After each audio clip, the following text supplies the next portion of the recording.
എന്തൊക്കെയുണ്ട് വിശേഷങ്ങൾ? എല്ലാവർക്കും സുഖം തന്നെയെന്ന് വിശ്വസിക്കുന്നു. ഞങ്ങളിവിടെ സുഖമായിരിക്കുന്നു. അപ്പൊ ഞാൻ റെസിപ്പി ഇട്ടിട്ട് 2-3 ദിവസമായില്ലേ. ഞാൻ വ്യാഴാഴ്ച നമ്മുടെ കളർഫുൾ ആയിട്ടുള്ള പോപ്സിക്കിൾസ് ഇട്ടതിന് ശേഷം റെസിപ്പി ഒന്നും ചെയ്തിട്ടില്ല. അതിനുശേഷം നമ്മുടെ TG രവ്യങ്ങളായിട്ടുള്ള ചിറ്റ്ചാറ്റും പിന്നെ നമ്മുടെ വ്ളോഗായിരുന്നു. അപ്പൊ പിന്നെ ഞാൻ വിചാരിച്ചു ഇന്ന് എന്തായാലും റെസിപ്പി ഇട്ടേ പറ്റുള്ളൂ. അപ്പൊ ഞാൻ ഇന്ന് കൊണ്ടുവന്നിരിക്കുന്നത് എല്ലാവർക്കും പ്രിയപ്പെട്ട കപ്പലണ്ടി മിഠായി ആണ്. നൊസ്റ്റാൾജിയാണ് അല്ലേ കപ്പലണ്ടി മിഠായി എന്നൊക്കെ പറയുമ്പോൾ. ചെറുപ്പത്തിലേക്ക് സ്കൂളിലൊക്കെ പോകുമ്പോൾ നമ്മുടെ തേനിലാവിന്റെ കൂട്ടത്തിൽ കൂടെ ഞാൻ വാങ്ങിച്ചിരുന്നതാണ് കപ്പലണ്ടി മിഠായി. അപ്പൊ നമ്മുടെ നാട്ടിലെ കപ്പലണ്ടി മിഠായിയാണ് ഞാൻ തയ്യാറാക്കിയിരിക്കുന്നത്. അത് ശർക്കരയിൽ ചെയ്യുന്നത്. പഞ്ചസാരയിലും ചെയ്യും, പക്ഷെ ശർക്കരയിലാണ് ഞാൻ പ്രിഫർ ചെയ്യുന്നത്. ചെറിയ ചെറിയ കാര്യങ്ങൾ ശ്രദ്ധിച്ചു കഴിഞ്ഞാൽ നല്ല സൂപ്പർ ആയിട്ട് ടേസ്റ്റി ആയിട്ടുള്ള കപ്പലണ്ടി മിഠായി നമുക്ക് വീട്ടിലുണ്ടാക്കി എടുക്കാൻ പറ്റും. അപ്പൊ വീഡിയോ ആദ്യം മുതൽ അവസാനം വരെ കാണുക, അതിനുശേഷം തയ്യാറാക്കി നോക്കുക. അപ്പൊ ചെറിയൊരു അളവിലും നിങ്ങൾക്ക് തയ്യാറാക്കി നോക്കിയിട്ട് നല്ലതായിട്ടുണ്ടെങ്കിൽ മാത്രം കൂടുതൽ അളവിൽ ചെയ്താൽ മതി. അപ്പോൾ വളരെ എളുപ്പത്തിൽ നമ്മുടെ സ്വന്തം കപ്പലണ്ടി മിഠായി എങ്ങനെയാണ് ഒട്ടും താമസിയാതെ തയ്യാറാക്കാം എന്ന് നോക്കിയിട്ട് വരാം. ഓക്കെ, അപ്പൊ നമുക്ക് കപ്പലണ്ടി മിഠായി ഉണ്ടാക്കാൻ തുടങ്ങാം. അതിന് വേണ്ടിയിട്ട് നമുക്ക് ആദ്യം തന്നെ റെഡിയാക്കി വെക്കേണ്ടത് കപ്പലണ്ടി. ഞാനിവിടെ 2 കപ്പ് കപ്പലണ്ടി എടുത്തിട്ടുണ്ടായിരുന്നു. അത് മീഡിയം ഫ്ലെയിമിലിട്ടിട്ട് നന്നായിട്ട് വറുത്തെടുത്തു. ചൂടാറിയതിനു ശേഷം തൊലിയെല്ലാം കളഞ്ഞ് ക്ലീൻ ചെയ്ത് വെച്ചിരിക്കുന്ന കപ്പലണ്ടിയാണിത്. 2 കപ്പ്. വെയിറ്റ് പറയുകയാണെന്നുണ്ടെങ്കിൽ 300 ഗ്രാം കേട്ടോ. ഈ കപ്പലണ്ടിയുടെ വെയിറ്റ് 300 ഗ്രാം ആണ്. തൊലിയെല്ലാം കളഞ്ഞതിന് ശേഷം ഞാൻ വെയിറ്റ് നോക്കിയപ്പോൾ. അതുപോലെ തന്നെ ഞാനിവിടെ എടുത്തു വെച്ചിരിക്കുന്നത് ശർക്കരയാണ്. ഞാൻ ശർക്കര ജസ്റ്റ് ഒന്ന് പൊടിച്ചെടുത്തിട്ടുണ്ട്. ഒരുപാട് ഫൈനായിട്ട് പൊടിച്ചിട്ടില്ലെങ്കിൽ പോലും പൊടിച്ചിട്ടുണ്ട്. ഇതിന്റെ വെയിറ്റ് 250 ഗ്രാം, അതായത് 1/4 കിലോ. ഒരു കപ്പിന്റെ അളവ് പറയുകയാണെന്നുണ്ടെങ്കിൽ 1.25 കപ്പ്. ഏത് കപ്പിലാണോ കപ്പലണ്ടി അളക്കുന്നത് ആ സെയിം കപ്പിൽ തന്നെ അളന്ന് നോക്കിയപ്പോൾ 1.25 കപ്പാണ് ശർക്കരയുടെ അളവ്. ശർക്കര കൂടുന്തോറും മധുരം കൂടും. അപ്പോൾ ഒരുപാട് മധുരം താല്പര്യമില്ലാത്തതുകൊണ്ട് 1.25 കപ്പ് ശർക്കര എടുത്തിട്ടുള്ളൂ. അതേസമയം ഒരുപാട് മധുരം വേണമെന്നുണ്ടെങ്കിൽ 1.5 വരെ ആവാം ഇതിന്റെ അളവ് കേട്ടോ. അപ്പോൾ പൊടിച്ചു വെച്ചിട്ടുണ്ട്. നമുക്ക് ആദ്യം ചെയ്യേണ്ടത് എന്താണെന്ന് വെച്ച് കഴിഞ്ഞാൽ ഇത് ജസ്റ്റ് ഒന്ന് ഉരുക്കിയെടുക്കണം. അപ്പൊ കപ്പലണ്ടിയുടെ കാര്യം പറയുകയാണെന്നുണ്ടെങ്കിൽ നമുക്ക് പലതരത്തിലുള്ള കപ്പലണ്ടി ഇപ്പൊ മാർക്കറ്റിൽ അവൈലബിൾ ആണ്. ഓൾറെഡി തൊലിയെല്ലാം കളഞ്ഞിട്ടുള്ള കപ്പലണ്ടി കിട്ടും. പക്ഷെ വലിയ സൈസുള്ള കപ്പലണ്ടിയാണ് ഇവിടെ കിട്ടാറുള്ളത്. അത് വെച്ച് ഞാൻ ട്രൈ ചെയ്ത് നോക്കിയപ്പോൾ ടേസ്റ്റ് നല്ല ഡിഫറൻസ് തോന്നിയായിരുന്നു. അതുകൊണ്ട് നമ്മുടെ നാടൻ ചെറിയ കപ്പലണ്ടിയാണ് ഏറ്റവും ടേസ്റ്റി കപ്പലണ്ടി മിഠായി ഉണ്ടാക്കുമ്പോൾ കേട്ടോ. അതുപോലെ തന്നെ നിങ്ങൾ റോസ്റ്റ് ചെയ്യുമ്പോൾ ശ്രദ്ധിക്കേണ്ട കാര്യം എന്താണെന്ന് വെച്ച് കഴിഞ്ഞാൽ നന്നായി റോസ്റ്റ് ആവണം. റോസ്റ്റ് ആയതിനു ശേഷം ഇങ്ങനെ ഇതേപോലെ കഴിച്ചു നോക്കുമ്പോൾ നല്ല വറുത്ത കപ്പലണ്ടിയുടെ ടേസ്റ്റ് ഉണ്ടെങ്കിൽ മാത്രമാണ് ഈ കപ്പലണ്ടി മിഠായി ഉണ്ടാക്കുമ്പോൾ ടേസ്റ്റ് ഉണ്ടാവുള്ളൂ. പിന്നെ വേറെ ശ്രദ്ധിക്കേണ്ട കാര്യം എന്താണെന്ന് വെച്ച് കഴിഞ്ഞാൽ ഇതിന്റെ ചൂടാറിയതിനു ശേഷം നല്ല ക്രിസ്പ് ആയതിനു ശേഷം മാത്രം കപ്പലണ്ടി മിഠായി ഉണ്ടാക്കുക. അപ്പൊ നിങ്ങൾക്ക് തലേദിവസം തന്നെ കപ്പലണ്ടി റെഡിയാക്കി ഇതിന്റെ തൊലിയെല്ലാം കളഞ്ഞ് വെക്കുകയാണെന്നുണ്ടെങ്കിൽ കുറച്ചുകൂടെ നന്നായിരിക്കും. അതേസമയം നിങ്ങളുടെ കയ്യിൽ കിട്ടുന്ന കപ്പലണ്ടി കുറച്ച് വലിയ ടൈപ്പ് ആണെന്നുണ്ടെങ്കിൽ നമ്മൾ മിക്സിയിലിട്ട് ജസ്റ്റ് ക്രഷ് ചെയ്തെടുക്കുക. ഒരുപാട് ഓവറായിട്ട് ക്രഷ് ചെയ്യല്ല, എന്നാലും ജസ്റ്റ് ഒന്ന് വിപ്പ് ചെയ്തെടുത്താൽ മതി. അപ്പൊ പൊടിഞ്ഞു കിട്ടും. ഈ ഒരു കപ്പലണ്ടി ഞാൻ കൈകൊണ്ട് നന്നായിട്ട് തിരുമ്മിയപ്പോൾ ഒരു കപ്പലണ്ടി 2 ഭാഗമായിട്ട് ഇങ്ങനെ ഇതേപോലെ സെപ്പറേറ്റ് ആയിട്ടുണ്ട്. അങ്ങനെയാകുമ്പോൾ കുറച്ചുകൂടെ നന്നായിരിക്കും. അല്ലെങ്കിൽ മിക്സിയിലിട്ട് ജസ്റ്റ് ഒന്ന് ക്രഷ് ചെയ്തെടുക്കാം കേട്ടോ. അപ്പൊ അതൊന്ന് ശ്രദ്ധിക്കണേ. അപ്പൊ നമുക്കിത് മാറ്റി വെക്കാം. അപ്പൊ നമുക്ക് ഇനി ശർക്കര ഉരുക്കിയെടുക്കാം. അതിന് വേണ്ടിയിട്ട് നമ്മുടെ 1.25 കപ്പ് ശർക്കര ഒരു സോസ് പാനിലോട്ട് ഇട്ട് കൊടുക്കാം. അതിലോട്ട് നമുക്ക് ഒരു 4 ടേബിൾ സ്പൂണോളം വെള്ളം ഒഴിച്ചു കൊടുക്കാം. ഓക്കെ, ഇനി നമുക്കിത് ലോ ഫ്ലെയിമിൽ ഇട്ട് കൊടുക്കാം. അതിനുശേഷം ഉരുക്കിയെടുക്കാം. ഈ ശർക്കര ഉരുക്കിയതിന് ശേഷം ഒന്ന് അരിച്ചെടുക്കണം. കാരണം എന്താണെന്ന് വെച്ച് കഴിഞ്ഞാൽ ഇതിൽ നിറയെ അഴുക്കുകൾ ഉണ്ടാവാൻ ചാൻസ് ഉണ്ട്. അതുകൊണ്ട് ഒന്ന് അരിച്ചെടുക്കുന്നതായിരിക്കും ഏറ്റവും സേഫ് കേട്ടോ. അപ്പോൾ ഇതൊന്ന് ഉരുകട്ടെ നന്നായിട്ട്.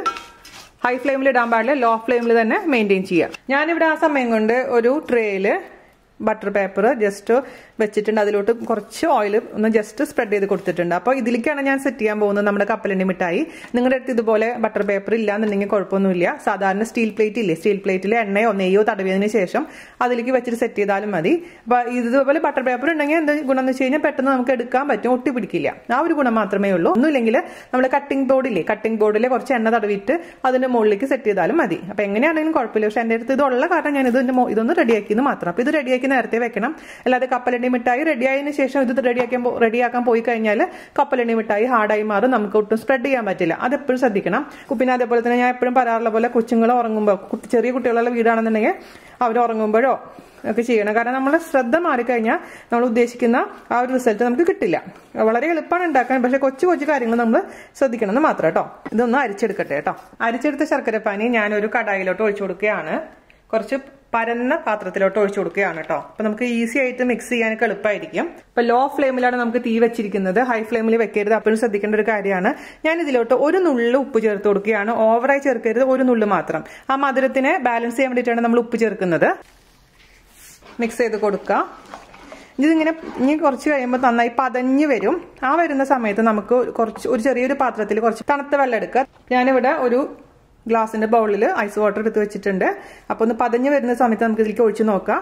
നമ്മൾ കൈകൊണ്ട് ഉരുട്ടാൻ പറ്റുന്ന ഒരു സോഫ്റ്റ് ബോൾ ആവുന്ന സമയത്ത് നമുക്ക് ഇട്ട് കൊടുക്കാം. എന്നിട്ട് മിക്സ് ചെയ്തതിന് ശേഷം 1 മിനിറ്റ് മിക്സ് ചെയ്യുക. അതിനുശേഷം നമ്മുടെ പാത്രത്തിലോട്ട് മാറ്റി സെറ്റ് ചെയ്യാൻ വെക്കുക. ഞാനത് പല പ്രാവശ്യം ട്രൈ ചെയ്ത് നോക്കിയിട്ടുള്ളതാണ്. ഞാൻ പല വീഡിയോസും നോക്കുമ്പോഴും അവർ പറയുന്നത് കല്ല് പരുവത്തിലാവുന്ന പോലെ ചെയ്യണം എന്നാണ്. അതായത് ശർക്കര പാനി ശർക്കര നമ്മൾ വെള്ളത്തിലിട്ട് നോക്കുന്ന സമയത്ത് ഇങ്ങനെ ഒടിക്കാൻ പറ്റുന്ന പരുവം. ഞാൻ അങ്ങനെ ട്രൈ ചെയ്ത് നോക്കുമ്പോൾ എനിക്ക് കറക്റ്റ് ആയിട്ട് വരുന്നില്ല. ആകെ അങ്ങനെ ഇത് പരലുന്നില്ല. അതായത് നമ്മുടെ കപ്പലണ്ടി ഇട്ട് കൊടുത്തു കഴിഞ്ഞാൽ മിക്സ് ആവാത്തൊരു പരുവം. പിന്നെ കൺസിസ്റ്റൻസിയും കറക്റ്റായി തോന്നുന്നുണ്ടായിരുന്നില്ല. പക്ഷെ ഞാൻ ഇങ്ങനെ ചെയ്ത് നോക്കിയപ്പോൾ നന്നായി വന്നിട്ടുണ്ട്. അപ്പോൾ നിങ്ങൾക്ക് കുറച്ചും കൂടെ കല്ല് പരുവം ആവണമെന്നുണ്ടെങ്കിൽ കുറച്ചും കൂടെ വെയിറ്റ് ചെയ്യേണ്ടി വരും. പക്ഷെ ഞാൻ ആ പരുവത്തിന് വേണ്ടി വെയിറ്റ് ചെയ്യുന്നില്ല.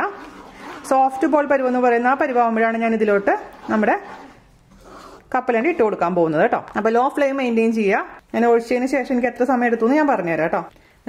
നിങ്ങളിപ്പോൾ ഗ്യാസ് സ്റ്റവ് ആണ് ഉപയോഗിക്കുന്നത് എന്നുണ്ടെങ്കിൽ മീഡിയം ബർണറിന്റെ ലോ ഫ്ലെയിമിൽ വെച്ചാൽ മതി കേട്ടോ. ലോ ഫ്ലെയിം കിട്ടുന്ന ചെറിയ ബർണറിലെ ലോ ഫ്ലെയിമിലല്ല ഉദ്ദേശിക്കുന്നത്. ഒരു മീഡിയം ടൈപ്പ് ബർണറിന്റെ ലോ ഫ്ലെയിമിലാണ് നമുക്ക് വെക്കേണ്ടത് കേട്ടോ. കാരണം അത്രയും ലോ ആയി കഴിഞ്ഞാൽ നമുക്ക് ശരിയാവില്ല. അതെപ്പോഴും ശ്രദ്ധിക്കുക. നമ്മുടെ ശർക്കര പാനി ഇങ്ങനെ പതഞ്ഞ് വരുന്നുണ്ട്. പതഞ്ഞ് വരുന്ന സമയത്ത് നമ്മൾ സൂക്ഷിക്കണം. ഒന്ന് കുറച്ച് വെള്ളത്തിലെടുത്ത് നോക്കുക. സോഫ്റ്റ് ബോൾ ആവുന്നുണ്ടോ എന്ന് നോക്കാൻ മറക്കരുത്. സോഫ്റ്റ് ബോൾ ആയി കഴിഞ്ഞാൽ ഞാൻ ഇതിൽ ഇട്ട് കൊടുക്കാൻ പോവുകയാണ്. കുറെ നേരം വെയിറ്റ് ചെയ്ത് കഴിഞ്ഞാൽ എന്ത് പറ്റുമെന്ന് വെച്ച് കഴിഞ്ഞാൽ നമ്മൾ ഉദ്ദേശിക്കുന്ന ഒരു പരുവം ആവില്ല. ഇതിന്റെ കറക്റ്റ് ആയിട്ടുണ്ട് കേട്ടോ. ഓക്കെ, സോഫ്റ്റ് ബോൾ ആയിട്ടുണ്ട്. ഇത് ഇട്ട് കൊടുക്കുകയാണ് കേട്ടോ. എന്നിട്ട് ഞാൻ ഓഫ് ചെയ്യാണ് ഗ്യാസ്. എന്നിട്ട് മിക്സ് ചെയ്ത് കൊടുക്കുക. കപ്പലണ്ടിയുടെ എല്ലാ ഭാഗത്തേക്കും ഇത് എത്തിയെന്ന് ഉറപ്പ് വരുത്തുക. 1.5 കപ്പ് എന്ന് പറയുമ്പോഴുണ്ട് ഓവർ മധുരമാവും. അതാണ് പ്രശ്നം. ഇതാണെങ്കിൽ ആവശ്യത്തിനുള്ള മധുരമുള്ളൂ. അതേസമയം എല്ലാ ഭാഗത്തേക്കും നമ്മുടെ ശർക്കര എത്തുന്നുണ്ട്. ഓക്കെ, ഇത് 30 സെക്കൻഡോളം ഇളക്കി കൊടുക്കുക. അതിനുശേഷം നമ്മൾ സെറ്റ് ചെയ്ത് വെച്ചിരിക്കുന്ന നമ്മുടെ പാത്രത്തിലോട്ട് ഇതങ്ങ് ഇട്ട് കൊടുക്കാം. ഇനി എന്താ ചെയ്യേണ്ടതെന്ന് വെച്ച് കഴിഞ്ഞാല് ഞാനിപ്പോൾ ഒരു ഡവറയാണ് എടുത്തിരിക്കുന്നത്. ഡവറ വെച്ചിട്ട് നമുക്ക് ഇതൊന്ന് സെറ്റ് ചെയ്ത് കൊടുക്കാം. ഡവറയുടെ ബാക്ക് സൈഡിൽ ഞാൻ കുറച്ച് ഓയിൽ തടവി കൊടുത്തിട്ടുണ്ട്. ആ പൊട്ടി പിടിക്കാതിരിക്കാൻ വേണ്ടിയിട്ടാണ്. അപ്പം എല്ലാ ഭാഗത്തേക്കും നമുക്കിതൊന്ന് പരത്തി കൊടുക്കാം. തിക്നെസ് കുറച്ചും കൂടി വേണമെന്നുണ്ടെങ്കിൽ അങ്ങനെ ചെയ്യാം. അല്ലെങ്കിൽ തിന്നായിട്ട് വേണമെന്നുണ്ടെങ്കിൽ അങ്ങനെയും ചെയ്യാം. ബേക്കിംഗ് പേപ്പർ ഉണ്ടെന്നുണ്ടെങ്കിൽ അതിന്റെ മുകളിൽ ഇട്ടിട്ട് പരത്തുന്നതായിരിക്കും ഏറ്റവും സേഫ്. ബേക്കിംഗ് പേപ്പർ ഇല്ലാത്തവർക്ക് വേണ്ടിയിട്ടാണ് ഞാൻ ഇങ്ങനെ കാണിച്ചു തന്നത് കേട്ടോ. അപ്പൊ ലോ ഫ്ലെയിമിൽ വെച്ചിട്ട് എനിക്ക് കറക്റ്റ് 5 മിനിറ്റ് കൊണ്ടാണ് ആ ഒരു സോഫ്റ്റ് കൺസിസ്റ്റൻസി കിട്ടിയിട്ടുള്ളത് കേട്ടോ. എന്റെ അടുപ്പിൽ 5 മിനിറ്റ് ആണ്. പിന്നെ ചിലവർ ഇതിലേക്ക് ഏലക്കായ ചേർത്ത് കൊടുക്കാറുണ്ട് ഒരു വാസനയ്ക്ക് വേണ്ടിയിട്ട്. അങ്ങനെ താല്പര്യമാണെങ്കിൽ ഏലക്കായുടെ പൊടി ഒരു 1/4 ടീസ്പൂൺ വരെ ചേർക്കാം. പക്ഷെ ഞാൻ ചേർക്കുന്നില്ല. അതുപോലെ തന്നെ ചിലർ നെയ്യ് ചേർക്കാറുണ്ട്, അല്ലെങ്കിൽ ഓയിൽ ചേർക്കാറുണ്ട്.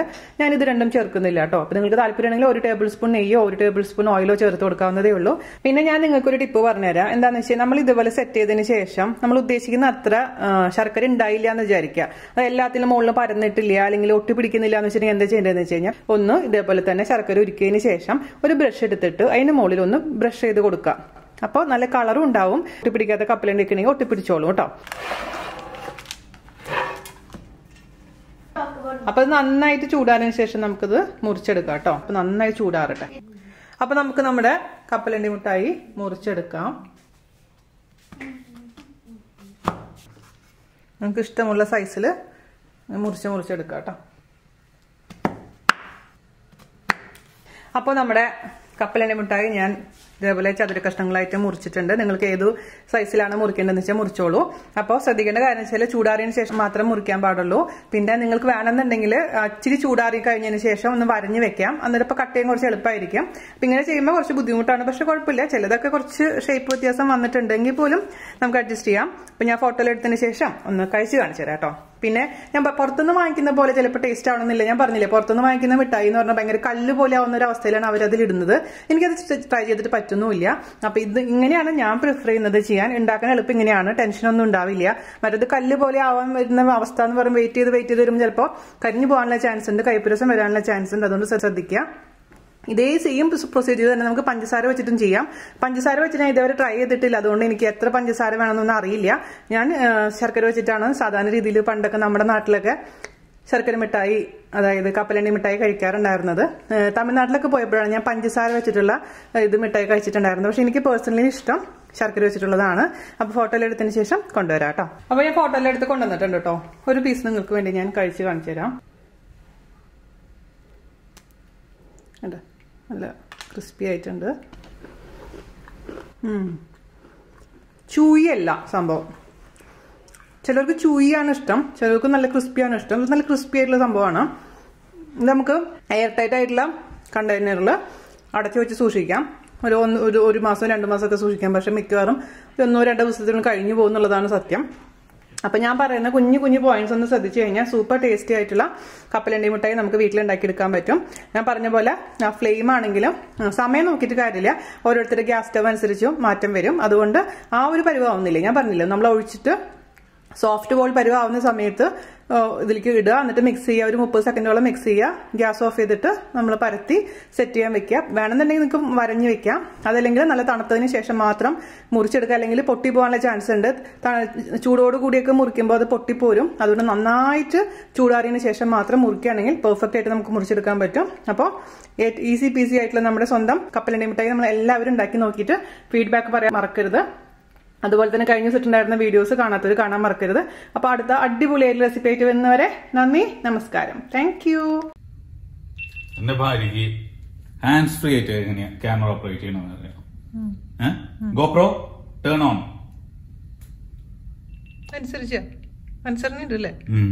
GoPro start recording. ഇപ്പൊ ഗോപ്രോ സ്റ്റോപ്പ് റെക്കോർഡിംഗ്. ശരി, ഞാൻ പറഞ്ഞ അനുസരിക്കോ? GoPro start recording. ആഹാ, എന്നെ അനുസരിക്കുന്നുണ്ടല്ലേ. Okay, thank you. GoPro stop recording. അത് കൊള്ളാം, അതെനിക്ക് ഇഷ്ടപ്പെട്ടു. GoPro turn off. ആദ്യമായിട്ട് അടുക്കളയില് ഗോപ്രോ കൊണ്ട് ഒരു ഉപയോഗം ഉണ്ടെന്ന് പഠിച്ചു. അത് സത്യമല്ല, ഈ വിവരൊന്നും ഡിപ്പെൻഡ് ചെയ്യാണ്ട് നമുക്ക് ചെയ്യാലോ അല്ലേ.